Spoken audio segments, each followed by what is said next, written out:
Hello means இப்போ பார்க்குறது பார்த்தீங்கன்னா இல்லஸ்ட்ரேஷன் 15 இல்லையா? ஸோ இல்லஸ்ட்ரேஷன் 15ல் என்னென்ன இன்ஃபர்மேஷன்ஸ் கொடுத்துருக்காங்க அப்படின்னு பார்த்தீங்கன்னா, இஷ்யூ ஆஃப் ஷேர்ஸ் வந்து 6000 ஷேர்ஸ், பெர் ஷேரோட ப்ரைஸ் வந்து 100 ஈச், அப்ளிகேஷன் வந்து 12 rupees 50 paise, அலாட்மெண்ட் வந்து 12 rupees 50 paise, ஃபஸ்ட் கால் வந்து 25 rupees.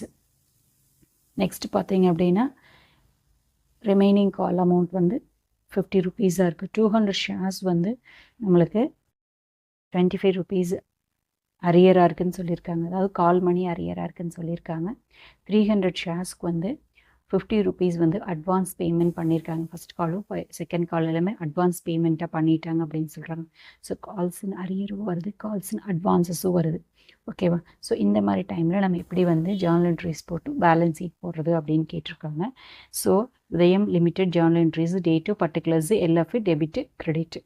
ஓகேவா? ஸோ அதுக்கப்புறம் பேலன்ஸ் ஷீட் போடுறதுக்காக ஈக்விட்டிஸ் அண்ட் லைபிலிட்டிஸ், அதுக்கப்புறம் அசட் நோட் போட்டுக்கிறோம். ருபீஸ் 1 by 1 போடணும். இப்போ நியூ ஃபார்மேட் அப்படிங்கிறனால இந்த மாதிரி போட்டு காமிக்கிறேன். ஓகேவா? ஸோ இப்போ ஃபஸ்ட்டு ஜேர்னல் வந்து எப்போவும் நம்ம என்ன பண்ணுவாங்க, ஷேர்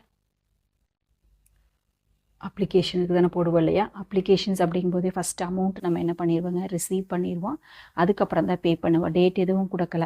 ஓகேவா? இப்போ ஃபார் எக்ஸாம்பிள் வந்து கம்பெனி அப்படின்னு எடுத்துட்டோம் அப்படின்னாலே ஜேர்னல் என்ட்ரிஸுக்கு ஷார்ட்கட் வந்து எது உள்ளே வருதோ அதை என்ன பண்ணுறோம் அப்படின்னு பார்த்தீங்கன்னா டெபிட் பண்ணிக்கணும். எது வெளியே போகுதோ அதை என்ன பண்ணிக்கணுங்க, கிரெடிட் பண்ணிக்கணும். ஓகேவா? ஸோ அப்போ வந்து பார்த்தீங்க அப்படின்னா ஷேர்ஸ் உள்ளே வருது இல்லையா? அப்ளிகேஷன் அமௌண்ட் வந்து 12.5 rupees அப்ளிகேஷன்ஸ் வருது. ஸோ அப்போது நம்மளுக்கு ஃபஸ்ட்டு என்ன வருங்க, அமௌண்ட் உள்ளே வருது, எது வெளியே போகுது, ஷேரை நம்ம கொடுக்குறோம். கம்பெனி நாம் வச்சுக்கோங்க, நம்ம அமௌண்ட்டை வாங்கிட்டு ஷேர் கொடுக்குறோம். ஸோ அமௌண்ட் உள்ளே வருது, ஷேர் வெளியே போகுது. So bank account debtor to share application account. So எவ்வளோ ருபீஸ் அப்படின்னு பார்த்தீங்க அப்படின்னா 6000 ஷேர்ஸு, பெர் ஷேருக்கு வந்து 12.50 அப்படின்னு சொல்லியிருக்காங்க. So 6000 into 12.5, so 75,000. ஸோ இங்கே நம்மளுக்கு ஃபுல் அமௌண்ட்டும் ரிசீவ் ஆயிடுச்சு. ஓகேவா? ஸோ அந்த அப்ளிகேஷன் அமௌண்ட் என்ன பண்ணுங்க, ஷேர் கேபிட்டலுக்கு நம்ம வந்து ட்ரான்ஸ்ஃபர் பண்ணணும். Second entry. ஓகேவா? ஸோ அதுக்கு அடுத்தது ஷேர் அப்ளிகேஷனுக்கு ட்ரான்ஸ்ஃபர் பண்ணுறப்ப என்ன வரும் அப்படின்னு பார்த்தீங்கன்னா, share application account debtor to share capital account. இப்போ பார்த்தீங்கன்னா ஷேர் அப்ளிகேஷன் ரெண்டும் கேன்சல் ஆகி டெபிட் கிரெடிட்டு கேன்சல் ஆகி bank account debtor to share application அப்படின்ட்டு வந்துடும். ஸோ 75,000. ஓகேவா? இப்போ ஒன்று முடிஞ்சுது. அடுத்தது வந்து அலாட்மெண்ட்டுக்கு நம்ம போடணும். ஓகேவா? அலாட்மெண்ட்டுக்கும் நம்மளுக்கு என்ன சொல்லியிருக்காங்க, 12.5 paise தான் சொல்லியிருக்காங்க. ஓகேவா? ஸோ போட்டலாமா? அலாட்மெண்ட் அப்படிங்கப்போ ஃபஸ்ட் வந்து கால் பண்ணுவோம். அப்போ வந்து இந்த செகண்ட் என்ட்ரி வந்து ஃபஸ்ட் வரும். ஷேர் அலாட்மெண்ட்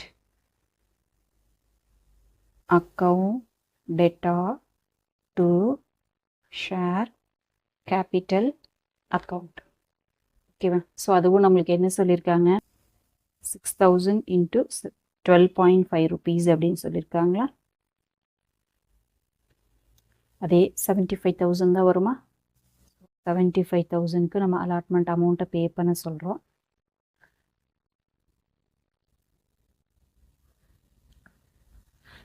இதில் நம்மளுக்கு ஃபுல் அமௌண்ட்டும் வந்துருச்சு.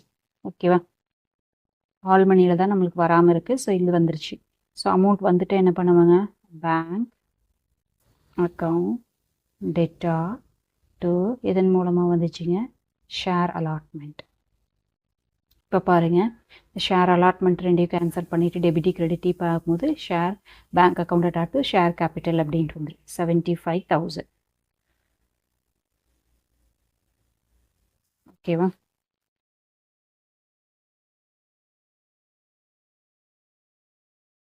ஸோ இதுக்கு அடுத்தது பார்த்தீங்க அப்படின்னா நம்மளுக்கு ஷேர் கால் மணி.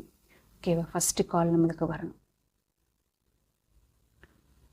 கால் மணி எவ்வளோ சொல்லியிருக்காங்க அப்படின்னு பார்த்தீங்கன்னா 25 rupees சொல்லியிருக்காங்க. ஷேர் கால் ஃபஸ்ட் கால் இல்லையா?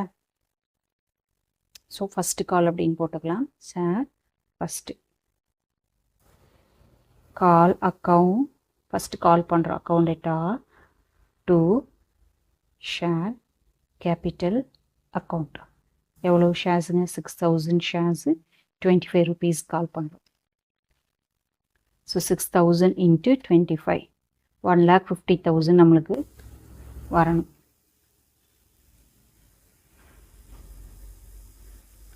ஓகேவா? ஸோ இதில் எவ்வளோ அமௌண்ட் வந்திருக்கு அப்படின்னு பார்க்கலாம். ஒரு அட்வான்ஸ் அமௌண்ட் இருக்குது, ஒரு அரியர் அமௌண்ட் இருக்குது. ஓகேவா? அதை ஞாபகம் வச்சு நம்ம போடணும். ஸோ ரெசிப்ட் அப்படிங்கும்போது அப்போ அமௌண்ட் உள்ள வருது. So bank account data to share first call account to calls in advance account. ஓகேவா? ஸோ நம்ம ஃபஸ்ட்டு காலில் நம்மளுக்கு வர வேண்டியது எவ்வளவுன்னு பார்த்தீங்க அப்படின்னா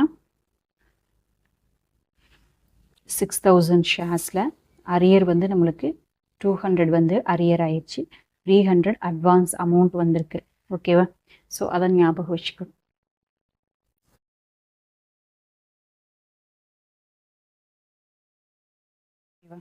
ஸோ அப்போது இங்கே வந்து பார்த்தீங்க அப்படின்னா நம்மளுக்கு இப்போ ஃபஸ்ட்டு கால் எவ்வளோ அமௌண்ட் வந்திருக்குங்க? 6000ல் 200 போயிடுச்சு அப்படின்னா இப்போ நம்மளுக்கு 5800க்கான அமௌண்ட் வந்திருக்கு. எவ்வளோ ருப்பீஸுங்க? 25 rupees. ஓகேவா? 5800 இன்ட்டு 25. ஸோ 1,45,000 வந்திருக்கு. ஓகேவா? 1,45,000.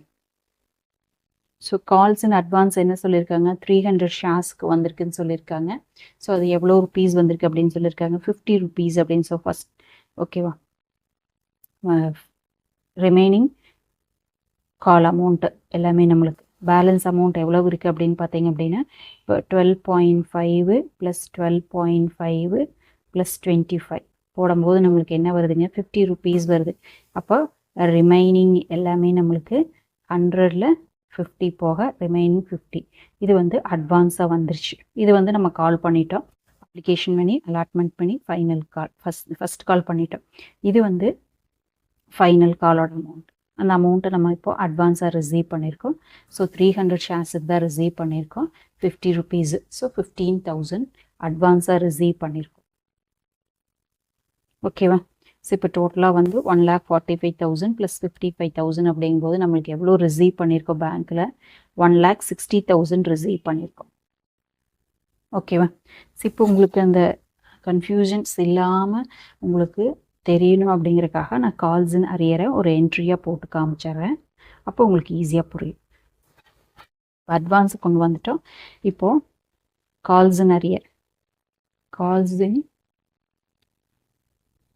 Arrears account data. பேங்க்கில் கேஷ் வரணும் இல்லையா? கேஷ் வரல, அதுக்கு பதிலாக to share first call account. எவ்வளோ வரல? 200 வரலன்னு சொல்லியிருக்காங்க. 25 rupees. இப்போ 200 இன்ட்டு 25. ஸோ 5000 வேல்யூவானது நம்மளுக்கு அரியராக இருக்குது. ஸோ இது நம்ம கீழே போட்டுக்கிட்டாலும் தப்பில்லை தான். ஓகேவா? இப்போது ஜர்னல் என்ட்ரிஸ் போட்டு முடிச்சாச்சு. இதை வச்சுட்டு நம்ம என்ன பண்ணிக்கலாம் அப்படின்னு பார்த்தீங்கன்னா பேலன்ஸ் ஷீட் போட்டுடலாம். ஓகேவா? ஸோ பேலன்ஸ் ஷீட்டுக்கு நம்மளுக்கு தேவையானது என்னென்ன அப்படின்னு பார்த்தீங்கன்னா ஈக்விட்டி ஷேர் கேபிட்டல் தெரியணும் இல்லையா? ஸோ ஈக்விட்டி ஷேர் கேபிட்டலில் ஃபஸ்ட்டு கான்செப்ட் நம்மளுக்கு என்ன வரும் அப்படின்னு பார்த்தீங்கன்னா ஈக்விட்டி ஷேர் கேபிட்டல்ஸ் அண்ட் லைபிலிட்டிஸில் ஃபஸ்ட்டு ஒன் வந்து நம்மளுக்கு என்னங்க? Shareholders fund. ஸோ சில ஹெட்டிங்ஸ் தான் நம்மளுக்கு ரிப்பீட்டடாக வரும், அதனால் நம்ம அதை ஞாபகம் வச்சுக்கலாம். ஷேர் கேபிட்டல் அப்படிங்கிறத ஷேர் ஹோல்டர்ஸ் ஃபண்ட் அப்படின்னு போட்டுட்டு அதுக்கு கீழே ஷேர் கேபிட்டல் அப்படின்னு எழுதணும். ஓகேங்களா? இப்போது ஷேர் கேபிட்டல் அமௌண்ட் நம்மளுக்கு எவ்வளோ வந்திருக்கு அப்படின்னு பார்த்தீங்கன்னா 6000 ஷேரு, அதுக்கு வந்து 100 each இல்லையா? ஸோ பெய்டப் எவ்வளோ பண்ணியிருக்காங்க அப்படின்னு பார்த்தீங்கன்னா 50 வந்து பெய்டப் ஆகிருக்கு. ஓகேவா? ஸோ அப்போது 6000 இன்ட்டு 50 என்ன வருதுங்க? 6000 இன்ட்டு 50 அப்படிங்கிறப்போ 3 lakh வருது. ஸோ இதில் லெஸ் கால்ஸ் இன் அரியர் எப்பவும் போல் நம்ம அரியரை லிஸ்ட் பண்ணணும். அரியர் எவ்வளோ வந்திருக்குன்னு பாருங்கள். இங்கே 5000 வந்திருக்கு. ஸோ அதை நம்ம என்ன பண்ணிடணுங்க, லிஸ்ட் பண்ணிடணும். இப்போ பார்த்தோம் அப்படின்னா நான் கரண்ட் அசட் அரியர் இருக்கு இல்லையா, அரியர் வந்து நம்மளுக்கு 5000 இருக்குது. ஸோ அப்போ 3 lakhல 5000 போக என்ன வருதுங்க, 2,95,000 வருது. அடுத்த ஹெட்டிங் வந்து நான் கரண்ட் அசட், அதில் எதுவும் இல்லை அப்படிங்கிறனால நெல் போட்டுக்கிறோம். தேர்ட் ஒன் வந்து அதர் லைபிலிட்டிஸ். ஸோ மேக்ஸிமம் இந்த 3 கேட்டகரிஸ் தான் ஹெட்டிங்ஸாக வரும், ஈக்விட்டிஸ் அண்ட் லைபிலிட்டிஸ் அப்படிங்கிறதுல. கால்ஸ் அண்ட் அட்வான்சஸ் ஒரு 15,000 அமௌண்ட் இருக்குது. ஓகேவா, அப்போ லைபிலிட்டி சைடில் பார்த்தீங்கன்னா டோட்டல் வந்து 3,10,000 rupees வருது. ஓகேவா, இப்போ அசட் சைடில் பார்த்தோன்னா அசட்டில் மேக்ஸிமம் 2 ஐட்டம் தான், நான் கரண்ட் அசட்டு, கரண்ட் அசட். அந்த ஹெட்டிங் தான் மேக்ஸிமம் வரும். ஓகேவா, ஸோ இதை ஞாபகம் வச்சுட்டா போதும். ஸோ இங்கே நான் கரண்ட் அசட் எதுவும் இல்லை, கரண்ட் அசட் மட்டும் பேங்க்கில் இருக்குது. ஸோ ஃபஸ்ட்டு பார்த்தீங்க அப்படின்னா இங்கே பேங்க்கில் என்னென்ன ஐட்டம் இருக்குதுன்னு பாருங்கள். பேங்க்கில் ஒரு 75,000 இருக்குது, இங்கே ஒரு பேங்க்கில் 75,000 இருக்குது, இங்கே ஒரு பேங்க்கில் 1,60,000 இருக்குது. ஸோ வேறு எந்த அமௌண்ட்டும் இல்லை. ஸோ இப்போ பேங்க்கில் இந்த மூணையும் நம்ம என்ன பண்ணிக்கலாங்க, 75,000 ப்ளஸ் 1,60,000 டோட்டல் பண்ணோம் அப்படின்னா நம்மளுக்கு 3,10,000 வருது. ஓகேவா, ஸோ அவ்வளோதான், ஒரே ஐட்டம் தான் டோட்டல் பண்ண 3,10,000 வருது. ஓகேவா, அப்போ லைபிலிட்டி சைடும் நம்மளுக்கு அசட் சைடும் ரெண்டுமே நம்மளுக்கு என்ன ஆகுதுங்க, டேலி ஆகுது. கரெக்டாக அப்படிங்கிறத ஐடென்டிஃபை பண்ணிக்கலாம். ஓகேவா, இவ்வளோ தான். ஸோ உங்களுக்கு இந்த வீடியோ பிடிச்சுன்னா லைக் பண்ணுங்கள், உங்களோட ஃப்ரெண்ட்ஸ்க்கு யூஸ்ஃபுல்லாக இருக்குது அப்படின்னா ஷேர் பண்ணுங்கள். தேங்க்யூ ஃபார் வாட்சிங். Have a healthy day.